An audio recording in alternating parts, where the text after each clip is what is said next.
Bonjour. Les développements qui suivent concernent le ministre chargé des relations avec le Parlement. De 1943 à 1944, apparaît pour la première fois le poste de commissaire aux relations avec l'Assemblée consultative. Après la Seconde Guerre mondiale, la Quatrième République introduit les fonctions de chargé des relations avec les assemblées. Elle perdure sous la Cinquième République et dès 1958, sous l'étiquette chargé des relations avec le Parlement, se voit rattaché au service du Premier ministre. Rattaché au service du Premier ministre, le ministre chargé des relations avec le Parlement ne possède pas de structure administrative propre. Il gravite, en effet, parmi les différentes structures des pouvoirs exécutifs et législatifs, en remplissant une double fonction de coordination, de travail et de médiation entre le gouvernement, l'Assemblée nationale et le Sénat. Ces missions peuvent être résumées en 3 points. Il joue un rôle essentiel dans le fonctionnement des processus de collaboration entre les différentes institutions, en particulier en ce qui concerne l'aboutissement des projets de loi. Sous la Quatrième République, la fonction de ministre chargé des relations avec le Parlement est devenue incontournable dans le fonctionnement des institutions, en particulier dans le contexte du parlementarisme rationalisé. En effet, depuis 1958, le gouvernement a vu ses capacités à intervenir dans le processus législatif se renforçant considérablement. Il a semblé alors nécessaire qu'un de ses membres non seulement assure la coordination du travail gouvernemental en ce domaine, mais aussi joue un rôle de médiation entre les ministres et les parlementaires, en particulier ceux appartenant à la majorité qui soutiennent le gouvernement. Le ministre chargé des relations avec le Parlement joue un rôle important dans la mise en œuvre de la politique gouvernementale. Il joue un rôle de coordination et de médiation. Il coordonne le programme législatif du gouvernement. La mise en œuvre de la politique gouvernementale passe notamment par le vote des lois. La fixation de l'ordre du jour législatif des assemblées repose pour partie sur le ministre chargé des relations avec le Parlement, qui doit tenir compte à la fois des souhaits des ministres, de l'état d'avancement des projets qu'ils présentent et de la charge du travail du Parlement. Afin de pouvoir apprécier les compétences ou les conséquences des différents projets gouvernementaux et les différentes techniques ou politiques qui pourraient apparaître lors des débats parlementaires, il est représenté aux réunions interministérielles destinées à harmoniser les positions des différents ministres. Il participe également aux réunions d'arbitrage destinées à sélectionner les projets ou les propositions de loi susceptibles d'être inscrites à l'ordre du jour des assemblées et à déterminer le calendrier d'examen de ces textes. Enfin, il est associé à l'élaboration de la partie législative du Conseil des ministres, ce qui lui permet d'établir un calendrier prioritaire des projets de loi et de proposer leur inscription à l'ordre du jour de l'une ou l'autre assemblée. Il joue aussi, comme on l'avait évoqué, un rôle de médiation entre le Parlement et le gouvernement. D'une manière générale, le ministre chargé des relations avec le Parlement doit faciliter les relations entre les ministres et les parlementaires. Il doit notamment veiller à prévenir d'éventuelles difficultés entre le gouvernement et sa majorité.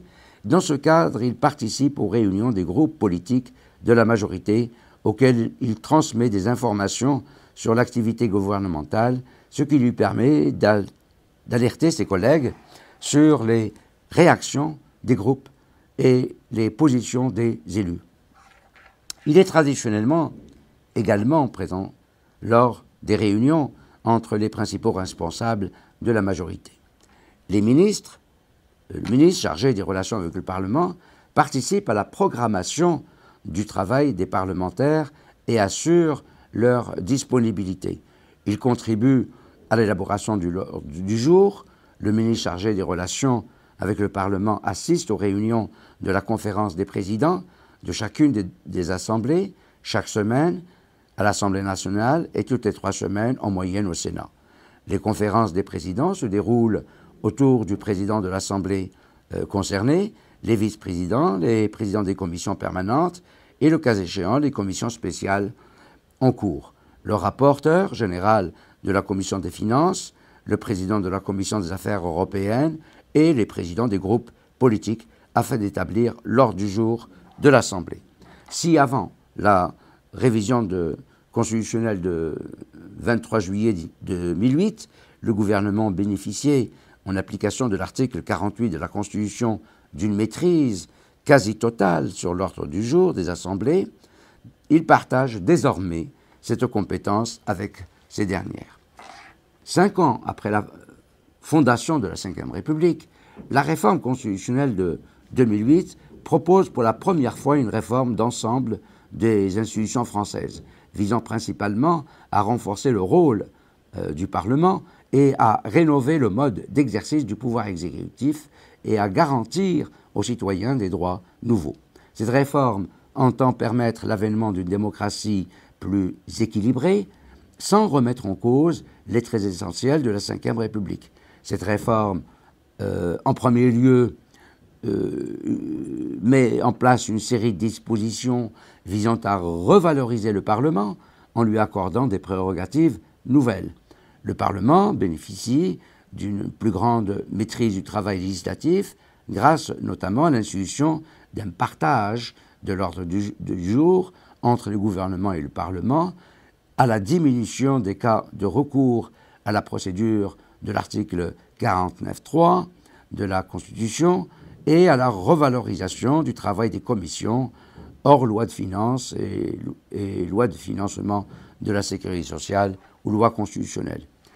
C'est très important, la discussion en séance portera désormais sur le texte amendé par la commission saisie et non plus sur le projet du gouvernement. La capacité d'initiative du Parlement sera renforcée avec l'introduction du droit de voter des résolutions. Le rôle du Parlement sera également renforcé en matière de politique européenne et de politique internationale. La promulgation des interventions militaires à l'étranger au-delà de 6 mois sera désormais soumise à un régime d'autorisation parlementaire. Désormais, seules 2 semaines de séance sur 4 sont réservées par priorité aux textes et débats dont le gouvernement demande l'inscription à l'ordre du jour, tandis que les 2 semaines restantes sont consacrées à un ordre du jour arrêté par chaque assemblée sur proposition de la conférence des présidents et de 2 semaines étant réservées au contrôle de l'action du gouvernement. Il convient toutefois de préciser que le gouvernement peut toujours faire inscrire par priorité à l'ordre du jour certains textes, dont les projets de loi de finances et les projets de loi de financement de la sécurité sociale. De son côté, le gouvernement peut à tout moment demander des modifications de l'ordre du jour des assemblées en vertu des pouvoirs qu'il tient de l'article 48 de la Constitution, c'est-à-dire pour ce qui concerne les semaines réservées au gouvernement et les textes qu'il peut inscrire par priorité et par cette lettre rectificative ou par déclaration en séance publique. Il assure aussi la disponibilité permanente du gouvernement pour répondre aux demandes du Parlement. Merci.